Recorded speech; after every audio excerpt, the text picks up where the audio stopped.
motherfuckers been great, man. We'll start this shit off with one shot, one fucking kill.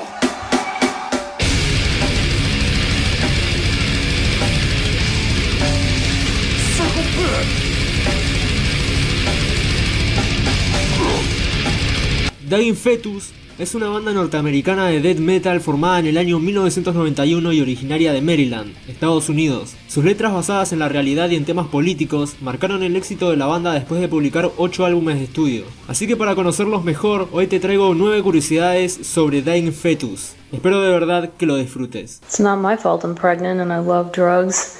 Who cares? Fuck the baby, let it die.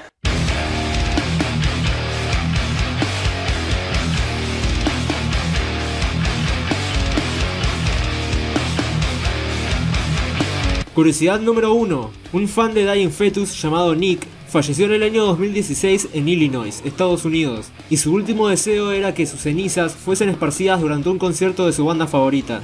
El 3 de mayo del mismo año, Dying Fetus y Behemoth recibieron un poco de las cenizas de Nick antes de su presentación en Chicago, y posteriormente Dying Fetus arrojó las cenizas en un mosh pit mientras interpretaban el tema Homicidal Retribution, canción favorita de Nick, y Behemoth las arrojó antes de tocar Anti-Christian Phenomenon. Curiosidad número 2.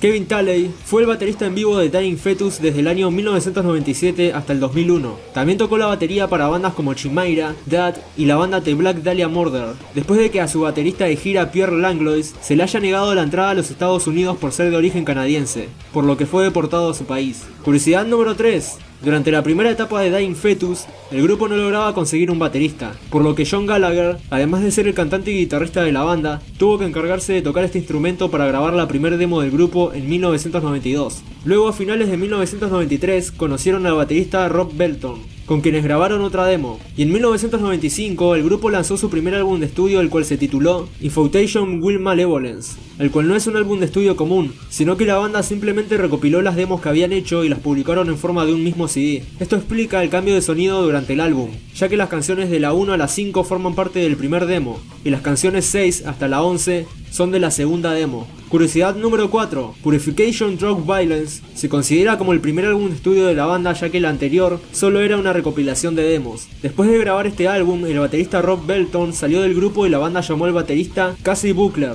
para poder salir de gira. Con Casey actuaron en vivo, pero nunca grabaron nada con él, ya que la banda acordó con el baterista que una vez que terminara el tour, tendría que abandonar la banda. Además, este álbum contiene la canción Scum, la cual es un cover de la banda Napalm Death. Curiosidad número 5. Después de que Avenged Sevenfold fuera anunciado como headliner para el Download Festival de 2014, un fan de Dying Fetus dijo que otras bandas eran merecedoras de tener también un lugar en el festival, y que deberían darle una oportunidad a la nueva generación de bandas, lo que provocó una campaña de internet con el hashtag Why Not Dying Fetus, el cual fue tendencia en todo el mundo. 2 días después, Andy Copping, uno de los organizadores del festival, anunció a través de su cuenta de Twitter que debido a la campaña en internet, Dying Fetus había sido confirmado para tocar en el festival, y fue el primer grupo en tocar en el escenario principal ese año. Curiosidad número 6. John Gallagher, líder del grupo, es el único miembro fundador de la formación original de la banda. John dijo que el nombre del grupo fue elegido cuando los miembros eran todavía de edad adolescente y tenían la intención de ser ofensivos, por lo que decidieron llamarse Dying Fetus, lo que traducido al español sería feto moribundo. Curiosidad número 7.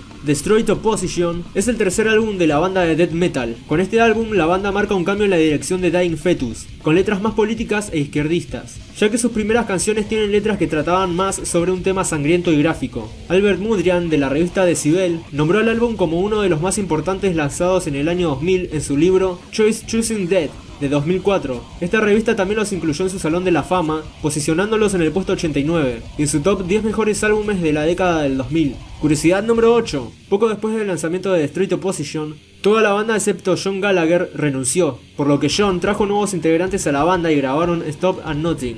La portada de este disco es una fotografía tomada por el sociólogo y fotógrafo estadounidense Lewis Hine en 1920, la cual se titula originalmente Powerhouse Mechanic Working on Stephen Pump. o por su traducción, mecánico trabajando en una bomba de vapor. A pesar de que la foto estaba en blanco y negro, la banda le agregó color y la publicó de la forma que normalmente se conoce. Además, las canciones Schematics y Forced Elimination se utilizaron en el programa de televisión Viva la Bam. Schematics se usó en el episodio Treetop Casino de la primera temporada y Forced Elimination se utilizó en el episodio Angry Ape de la tercera temporada. Curiosidad número 9. War of Attrition es el quinto álbum de Dying Fetus, y según el folleto del álbum, las letras del disco fueron escritas únicamente por el ex guitarrista Mike Kimball, y no por el líder John Gallagher como en todos los demás álbumes. Y bueno gente, así termina el video de hoy. Si el video te gustó te agradecería mucho que lo compartas y que te suscribas para recibir más videos como este. Y si querés, también puedes seguirme en Facebook, Twitter o Instagram. Dicho todo esto, nos estamos viendo en el próximo video.